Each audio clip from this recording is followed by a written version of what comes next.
sa paligid. Hindi alam siya Pero nagpupupit. ito pa rin yung kasiyahan, pagpapasalamat sa makapangyarihan ng Yan mo to, ayos ang ano. pagpapala. Pag igugupitin, naka, mapapano.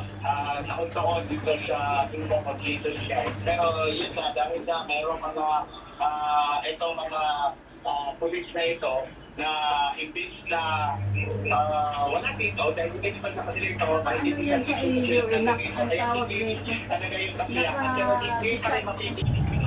Ito ang na-harvest ko rito. Oh. Ito. Ito ang puno. Ito ang na-harvest ko. Isasama ko ngayon sa sinigang. Magsisigang kami ng baboy.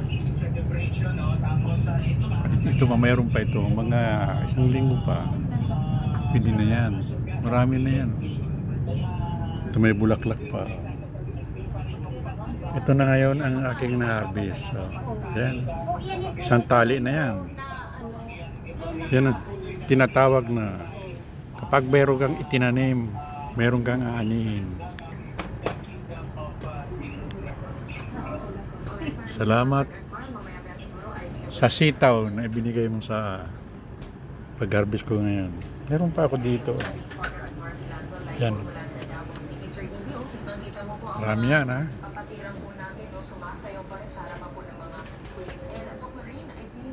Pa kung ampalaya, kinuha ko kahapon yung dahon ng ampalaya. Ayan.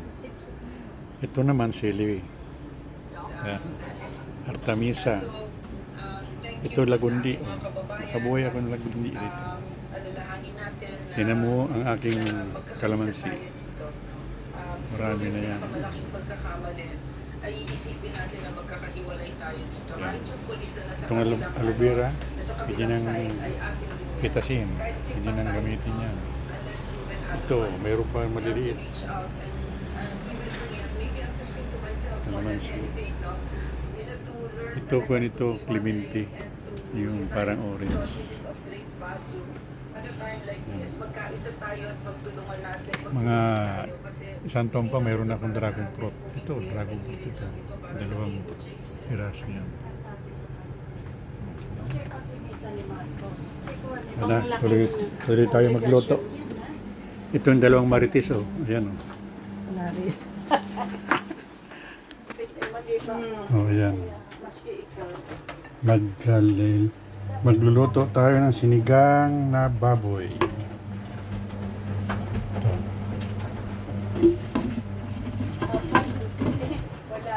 Hintay-hintay kayo. Mga 1 oras siguro papalambutin natin yan. Salamat.